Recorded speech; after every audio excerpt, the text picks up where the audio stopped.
Masters ఈరోజు మనం చెప్పుకోబోయే కథ ధర్మం మీద నిలబడడం గురించి.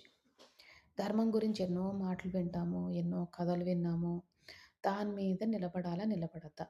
ముఖ్యంగా మన చుట్టుపక్క వాళ్ళు, మన అనుకునే వాళ్ళు ధర్మంలో లేనప్పుడు మనం వాళ్ళకి సపోర్ట్ చేయాలా? వద్దా? ఒక్కోసారి మనం చూస్తూ ఉంటాం. మన క్లోజ్ ఫ్రెండ్స్ కానీ, మన ఇంట్లో వాళ్ళు గానీ, అధర్మానికి లోనవుతుంటారు. అంటే సరికాని పనులు చేస్తూ ఉంటారు. మరి మనం సపోర్ట్ చేయాలా? సపోర్ట్ చేయకపోతే మన రిలేషన్‌షిప్ పోతది. మరి రిలేషన్‌షిప్ ఇంపార్టెంటా? ధర్మం ఇంపార్టెంటా? ఆ విషయం మీద అది కొంచెం సెన్సిటివ్ టాపిక్. సో, ఆ విషయం మీద మనం ఈరోజు కథ చెప్పుకుందాం. ఒక ఊర్లో రామయ్య, రుద్రయ్య అని ఇద్దరు బెస్ట్ ఫ్రెండ్స్ ఉండేవారు. పక్క పక్క ఇల్లు. చిన్నప్పటి నుంచి కలిసి పెరిగారు. అదే ఊర్లో ఉంటున్నారు. అదే ఇంట్లో ఉంటున్నారు. పక్క పక్క ఇళ్ళ నుంచి ఒక 40, 50 ఏళ్ల నుంచి అదే ఇల్లు. పెళ్ళిళ్ళయినాయి, పిల్లలు పుట్టారు, పిల్లలు పెద్దవాళ్ళయినాయి అయ్యారు. అన్నీ అనుకున్నట్టుగానే సాగుతుంది. సో, ఒకళ్ళింట్లో ఒకళ్ళు ఉండేవారు, పెరిగేవారు, తినేవారు. ఒకళ్ళ చుట్టాలు ఒకళ్ళకి తెలుసు. అట్లా బాగా పరిచయాలుండేవి. ఏం ఇంటి పక్క ఇల్లు కాబట్టి, ఆ గ్రామంలో అందరికీ వీళ్ళిద్దరు తెలుసు. అలానే ఒకళ్ళ చుట్టాలు ఒకళ్ళు కూడా బాగా పరిచయం. అయితే ఒకరోజు ఏమైందంటే, ఈ రుద్రయ్య అనేవాడు ఎవరైతే ఉన్నాడో కొంచెం అగ్రెసివ్ మెంటాలిటీ అనమాట. అంటే కొంచెం దురుస్తనం ఎక్కువ. కొంచెం న నోరు తొందరగా జారుతుంటాడు. రామయ్య చాలా సాత్వికంగా ఉంటాడు. చాలా సాత్వికుడిలాగా మాట్లాడతాడసలు. తక్కువ మాటలు అండ్ చాలా మంచి మనిషి. ఇద్దరు మంచివాళ్ళే. అందులో డౌటే లేదు. ఇద్దరు మంచివాళ్ళే. కాకపోతే పద్ధతులు వేరు ఇద్దరివి. అయితే ఈ రుద్రయ్యకి ఒక అత్తుండేది. మేనత్త. అంటే సొంత మేనత్త గాదు. కొంచెం ఆహ్, అత్త. దూరపు చుట్టాలు కొంచెం అత్త వయసు. అత్త అనే పిలిచేవాడు. ఆవిడకి భర్త లేడు, పిల్లలు లేరు. ఏదో కారణం చేత చనిపోయారు. ఒక్కర్తే ఉంది. తన దగ్గర ఒక 5 ఎకరాల పొలం ఉంది. ఈ 5 ఎకరాల పొలంని ఆ అమ్మాయే ఆవిడే మేనేజ్ చేసుకునేది. పెద్ద ముసలవుతుంది. చేసుకోలేకపోతుంది. ఇతను రెగ్యులర్‌గా ఎళ్ళేవాడు. రుద్రయ్యతో పాటు రామయ్య గూడా తోడెళ్ళేవాడు అత్త దగ్గర. పండగలైనప్పుడు వంట చేసి పెట్టేది అన్నీ. కొంచెం ఊరు పక్కనే ఇంకో ఊర్లో ఉండేదనమాట. బాగా తెలుసు. ఇద్దరికీ బాగా పరిచయం ఆ అత్త. అయితే ఈ రుద్రయ్య భార్య ఏమంటదంటే, ఆవిడ ముసలావిడ అయ్యింది. మనం ఇంట్లో తెచ్చిపెట్టుకుందాం. 5 ఎకరాల పొలం ఉంది గదా! మనం మన పేరు మీద తెచ్చుకుందాం. మన పేరు మీద తెచ్చుకున్నప్పుడు ఏమవుద్ది? ఆమెకు కావాల్సిందేంటి? ఒక ఆసరా. ఈ టైంలో భర్త లేరు, పిల్లలు లేరు. అండ్ ఆ కాలంలో టీవీలు ఇవేవి లేవు గదా! ఇన్‌స్టాగ్రామ్‌లో కూర్చొని టైమ్ పాస్ చేసుకోవడానికి. తనేం జేసేది? హ్మ్. గ్రామం గాబట్టి నలుగురితో మాట్లాడడమో ఏదో అంతే గదా! అలాంటిది ఒకళ్ళ ఇంట్లో ఉంటే ఇంకొంచెం ధైర్యం వస్తది వాళ్ళకి. గబుక్కున ఏమైనా అయినా ఆరోగ్యం బాగోకపోయినా ఒకళ్ళున్నారు చూడ్డానికి అని. అయితే ఇతనికి నచ్చింది. ఐడియా నచ్చింది రుద్రయ్యకి. ఎళ్ళాడు అత్తతో మాట్లాడాడు. ఫస్టే ఎందుకు ఒప్పుకుంటారు ఎవరైనా? ఒప్పుకోలేదు అత్త. 2, 3 సార్లు ఎళ్ళాడు. రామయ్యని తీసుకెళ్ళాడు. అంతా బానే ఉంది. మొత్తానికి అత్త ఒప్పుకుంది. ఇంటికొచ్చింది. ఇంటికి రాగానే ఇక కొన్ని రోజులు ఏదో కాయ కసురు తిన్నారు. అందరూ కలిసి వండింది వాళ్ళ భార్య వండింది తినేవారు. అంతా బానే ఉంది. కొన్ని రోజుల తర్వాత అంటే బానే ఉందంటే ఒక మనిషి ఇంట్లో వచ్చిందంటే ఏమైద్ది? విసుగు పుడతది. ఆ పనులు చేయలేక. ముసలావిడ గదా! అందులో ముసలామె. హ్మ్. కొంచెం ఎక్కువ పనవుతది గదా! పెళ్ళానికి. విసుగు స్టార్ట్ అయింది. విసుగు స్టార్ట్ అవ్వడంతోటి ఇంకా చిరాకయిపోయింది. కానీ డ్ పొలం మాత్రం భూమి మాత్రం ట్రాన్స్‌ఫర్ చేసుకున్నారు. 5 ఎకరాలు ఆహ్, భూమి ఇతని పేరు మీద పెట్టించుకున్నారు. రుద్రయ్య పేరు మీదే ఉంది భూమి. ఇక రాను రాను ఏమైద్ది ఒక మనిషి మన అనుకున్న మనిషి మనం కాకుండా పోతారనమాట. అంటే ఏంటి? పరిస్థితుల కారణం వల్ల నా నా అత్త, మా చుట్టాలు అనేది కాక ఈమెందుకొచ్చింది? ఈమెందుకుంది? అబ్బా! చచ్చిపోతున్నా ఈమెతోటి. ఈమె చాదస్త ఇప్పుడు అందరూ ఒకలాగా ఉండరు. ఆమెకి చాదస్తం ఉన్నా ఏదున్నా భరించాలి గదా! మరి పొలం కోసం అదే గదా! ట్రేడ్ ఆఫ్ చేసుకున్నది. నేను నీకిదిస్తాను. నువ్వు నాకదివ్వు. అని అనుకున్నారు. కానీ ఏమైద్ది ఒకటి తీసుకున్న తర్వాత ఇంకోటి ఇవ్వడానికి మనసొప్పదు. తీసుకోవడం తీసుకుంటారు బానే. ఇచ్చేటప్పుడు మనసొప్పదు. నేనెందుకు జేయాలి? నేనెందుకు వండి పెట్టాలి? ఇప్పుడు భార్యే గదా! తీసుకురమ్మంది. మరి ఆ బాధ్యత గదా! వండి పెట్టడం. రుద్రయ్య ఎప్పుడు ఇంట్లో వంట చేయడు గదా! అప్పుడు పనెక్కువవుద్ది ఆమెకు. ఆటోమేటిక్‌గా పనెక్కువవుద్ది. కానీ తనకది నచ్చదు. పనొద్దు కానీ పొలం గావాలి. ఇక మొత్తానికి గొడవలు, గొడవలు, గొడవలు. ఈ రుద్రయ్యని అంది ఈమె, "నా వల్ల కాదు ఇంట్లో ఉండడము. నువ్వు నన్ను తీసుకొచ్చావు. నన్ను పంపించేసేయి. నేను హ్మ్, ఆహ్, 5 ఎకరాల పొలం నాకు రాసిచ్చేసేయి. నాకిచ్చేసేయి. నేను వెళ్ళిపోతాను. నేనెక్కడో ఒక దగ్గర ఉంటాను" అనంటే ఆహ్, రుద్రయ్య అంటాడు, "ఇన్ని రోజులు ఉన్నావుగా మరి, దానికి దీనికి చెల్లు" అంటాడు. నేనున్నదేమో 8 నెల్లో, ఏడాదో ఉన్నాను మహా అయితే. దానికి 5 ఎకరాల పొలమా? అది ఎట్లా కుదురుతది? అని చెప్పి పంచాయతీకెళ్లారు. కుదరదు గదా! ఇక పంచాయతీకెళ్తే, పంచాయతీలో ఆ ఊర్లో ఏంటంటే, గ్రామ పెద్దలుండేవారు. ఒక ఐదుగురు, ఆరుగురు పెద్ద పెద్ద మనుషులుండేవారు. వాళ్ళు పంచాయతీకి తీర్పు జెప్పేవారు. ఇలాంటి ప్రాబ్లమ్స్ ఏదొచ్చినా కూడా తీర్పు చెప్పడానికి ఒక ఐదుగురుండేవారు. అయితే ఐదుగురు వినాలి, అందరూ అంగీకరిస్తేనే తీర్పయ్యేది. ఆ ఐదుగురిలో సగం సగం అయిపోయిందో, డివైడ్ అయిపోతే ఒక్క మనిషికి లాస్ట్ డెసిషన్ తీసుకోవాల్సొస్తది. ఐదుగురు కాబట్టి సగం సగం ఉంది. ఇద్దరిద్దరు అయిపోయారనుకోండి ఒక తీర్పు చెప్పడానికి. ఇంకో లాస్ట్ మిగిలిన మనిషి ఫైనల్ తీర్పవుతది. అయితే ఇక ఈ గొడవని తీసుకెళ్ళి పంచాయతీ దాంట్లో పెట్టిందావిడ. నాకిట్లా గావాలి, లేదంటే నెల నెల ఆ పొలం ఉంచుకోమను. నెల నెల నాకు డబ్బులు పంపించాలి అని. ఇందులో ఏం చేశాడు రుద్రయ్య, పొలమొచ్చిందని కూతురికి పెళ్లి చేసేటప్పుడు కట్నం కింద రాసిచ్చాడు 3 ఎకరాల పొలం. ఇప్పుడు పొలం ఉంచుకోమంటుందామె. డబ్బులియ్యమంటుంది నెలకి. ఏడ నుంచి సంపాదిస్తాడు? ఉన్నదానికి మళ్ళీ డబ్బులు ఇవ్వాల్సొస్తుంది.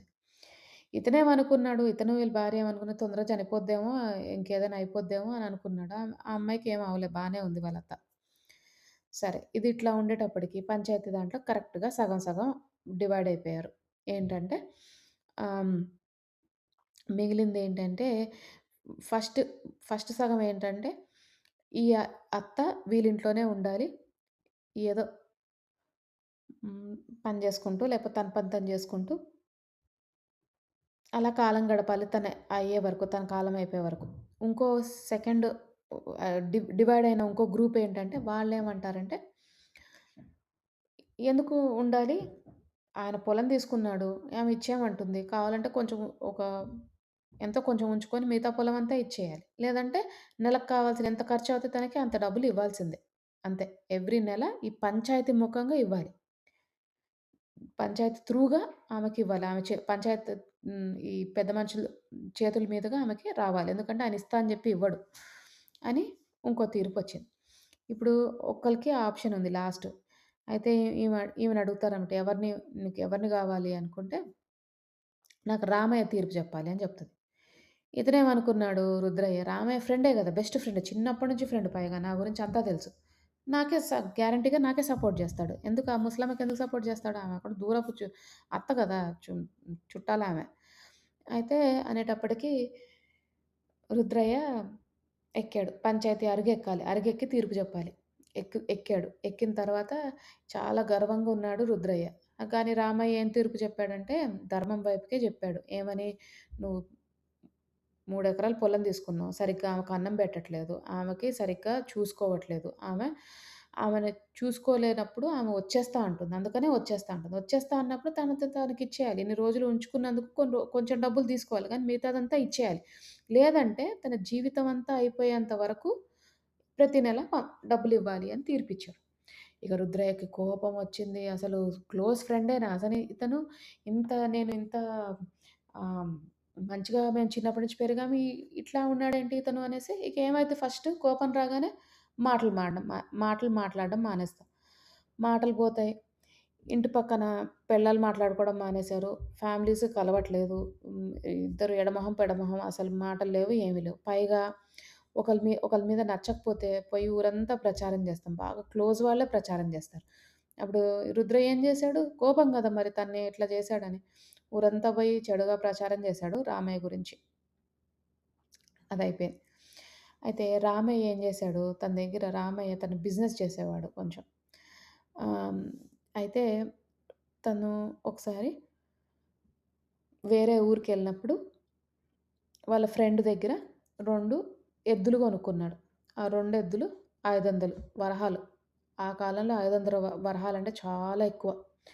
ఒక్క నెలకి 10 వరహాలు సరిపోయేవి. అందరూ ఒక నెలకి 10 వరహాలు సరిపోయేవంటే 500 వరహాలంటే ఎంతో వచ్చేది.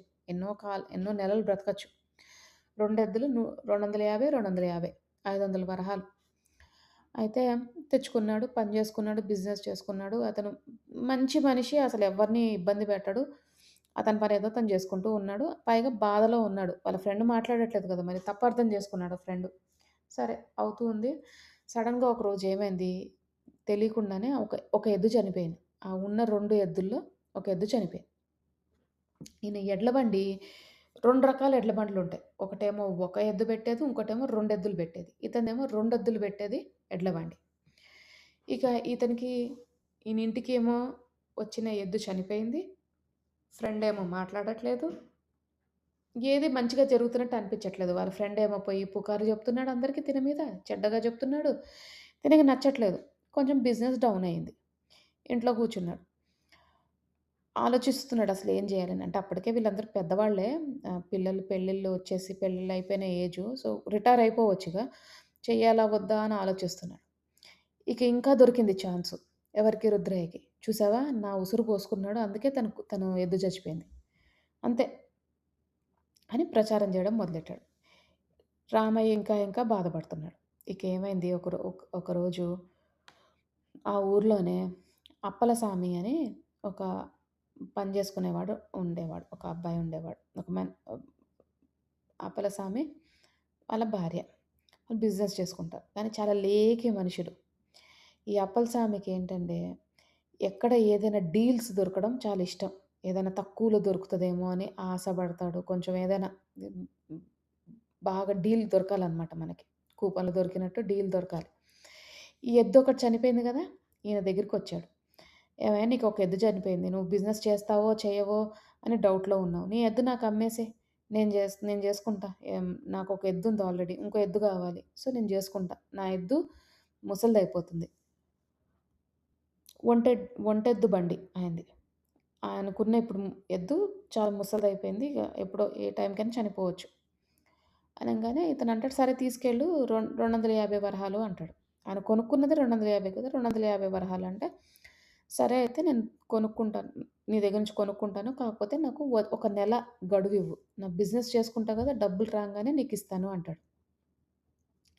అప్పుడు ఆహ్, అతనిదేమైందంటే అప్పలస్వామి వాళ్ళ భార్య బాగా బిజినెస్ చేశారు. వాళ్ళు లేకి మనుషులు గదా! ఆహ్, ఎద్దుకి సరిపోతుందా? సరిపోదా? అసలు తనకి ఫుడ్ పెట్టాలా? లేదా? అవేమీ ఆలోచించరు. వాళ్ళు వాళ్ళు చూసిందల్లా గూడా నాకు డబ్బొస్తుందా? లేదా? రూపాయి పెట్టేవారు గాదు. సరిగ్గా పెట్టేవారు గాదు. అప్పుడు ఏమైద్ది ఎద్దు బాగా నీరసంగా అయిపోయి ఒక 2, 3 నెలల్లో చనిపోయింది. వచ్చాడు. యుద్ధానికొచ్చాడు. మామూలు యుద్ధం గాదు. లేకి మనుషుల దగ్గర ఆల్రెడీ వాళ్ళు రూపాయి కక్కుర్తి పడేవాళ్ళు. అట్లాంటిది ఎద్దే చనిపోతే ఎట్లా ఊరుకుంటారు? ఊరుకోరు. అయితే రామయ్య దగ్గరికొచ్చన్నాడు. "నీ ఎద్దు ఒకటి ఆల్రెడీ చనిపోయింది. ఇంకోటి చనిపోబోయే ఎద్దుని నాకు అమ్మేశావు. అందుకనే నీకు డబ్బులివ్వను. చెల్లుకు చెల్లు" అన్నాడు. ఈయనంటాడు, "అట్లెట్లా కుదురుతది? నువ్వు నెల రోజులకి ఇస్తా అన్నావు డబ్బులు ఇవ్వలేదు. 3 నెలలయింది. 3 నెలలకి ఎద్దు చనిపోయింది. మరి లెక్క ప్రకారం నాకివ్వాలి. ఆ ఎద్దెందుకు చనిపోయిందో మాకు తెలీదు. నువ్వు ఎంత బిజినెస్ చేసావో నాకు తెలుసు. ఆ ఎద్దుకి ఎంత టార్చర్ చూపించావో నాకు తెలుసు. అలాంటిది ఇట్లా కుదరదు" అని ఇద్దరు మళ్ళీ పంచాయతీకెక్కారు. ఇంకేముంది అసలు శుబ్బరంగా రుద్రయ్యకి మంచి పండగ. ఎంత పండగంటే ఎన్ని ప్రాబ్లమ్స్ ఒస్తున్నాయి రామయ్యకి.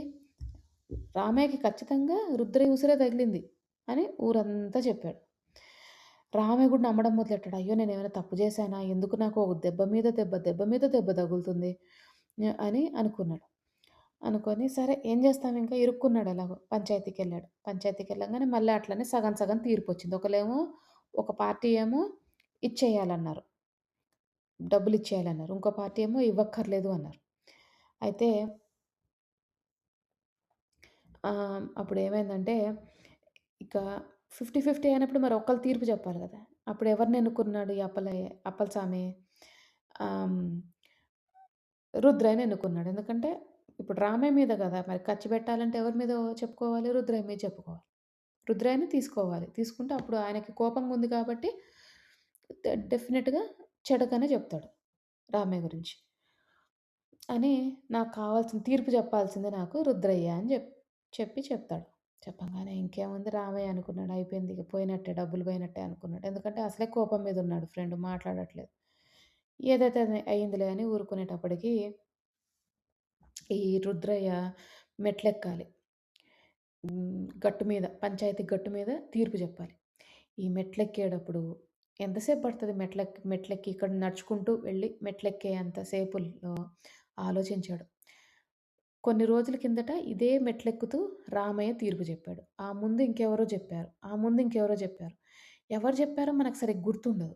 కానీ వాళ్ళు చెప్పిన తీర్పు మాత్రం గుర్తుంటది. వాళ్ళు ధర్మం వైపు చెప్పారా? అధర్మం వైపు చెప్పారా? అన్నదే బాగా గుర్తుంటది. ఇప్పుడు ఈరోజు నేను జెప్తున్న ఈ తీర్పు రేపు ఇంకెవరో జెప్పొచ్చు. ఈ సిట్యుయేషన్‌లో ఇంకెవరైనా ఉండొచ్చు. నేనే గాదు ఎవ్వరైనా ఉండొచ్చు ఈ సిట్యుయేషన్‌లో. మరి నిలబడాల్సిందేంటి? నేనా? ధర్మమా? రేపు నేను చనిపోయినా నా మాటకు విలువుండాలంటే నేను ధర్మం పట్లుంటేనే నా మాటకు విలువుంటది. లేకపోతే నా మాటకు విలువుండదు.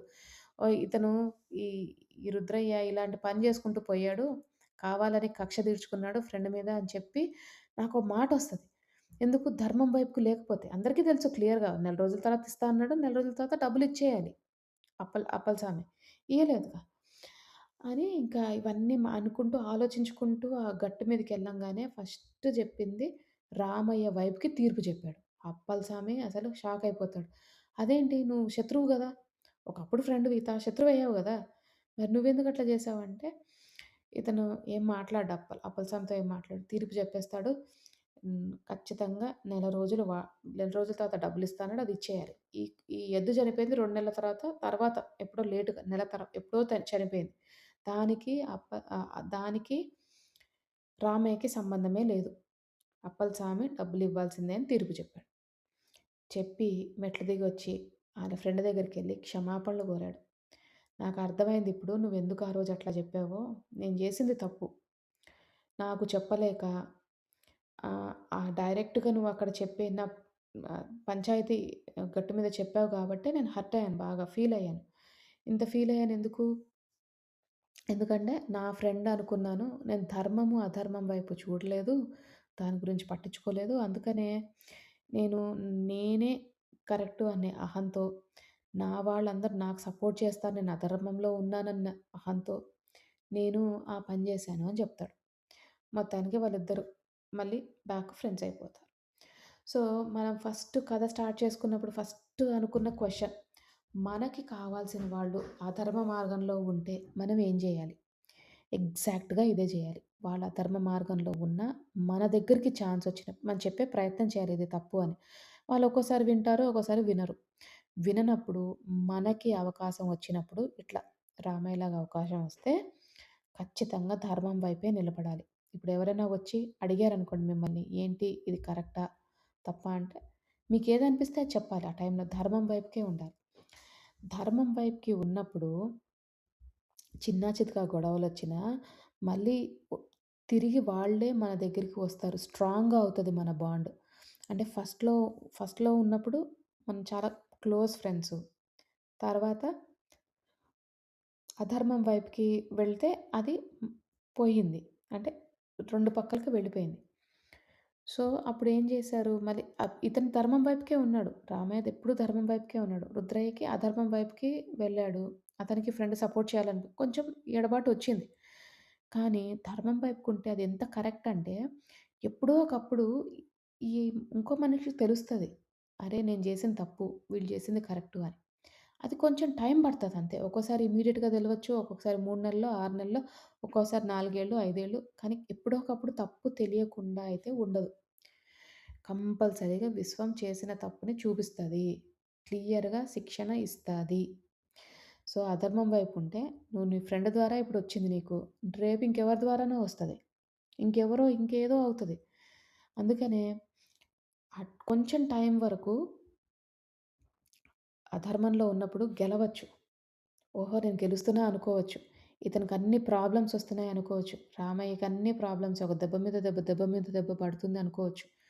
కానీ లాంగ్ టర్మ్‌లో అంటే పెద్దగా బిగ్ పిక్చర్ చూసుకుంటే అంటే మనం ఆహ్, మొత్తం లైఫ్ మొత్తం స్పాన్‌లో చూసుకుంటే ధర్మానికున్న విలువ అధర్మానికుండదు. అధర్మానికి చిన్న చిన్న టెంపరరీగానే వస్తాయన్నమాట. అంటే తాత్కాలికంగానే సుఖాలొస్తాయి అధర్మంలో ఉన్నప్పుడు. పెద్ద రన్‌లో అంటే లాంగ్ రన్ అంటారు గదా! అంటే జీవిత కాలంలో మొత్తం గూడా కష్టాలే వస్తాయి మళ్ళీ. సో, అది మనం గుర్తుంచుకోవాలి. మన వాళ్ళు అధర్మంలో ఉన్న ఫస్ట్ మనం అధర్మంలో ఉండకూడదు. అది ఖచ్చితంగా ఉంచుకోవాలి. మన వాళ్ళు అధర్మంలో ఉన్న చెప్పే ప్రయత్నం జేయాలి. వాళ్ళు వినకపోతే మీ దగ్గరికి న్యాయం జెప్పే అవకాశం వస్తే, న్యాయం వైపుకే ఉండాలి. ధర్మం వైపుకే ఉండాలి. మన వాళ్ళు వాళ్ళకి సపోర్ట్ చేయాలి అని అధర్మం వైపుకి వెళ్ళకూడదు. వెళ్తే నష్టపోయేది మనమే. అది మాస్టర్స్ ఈరోజు కథ.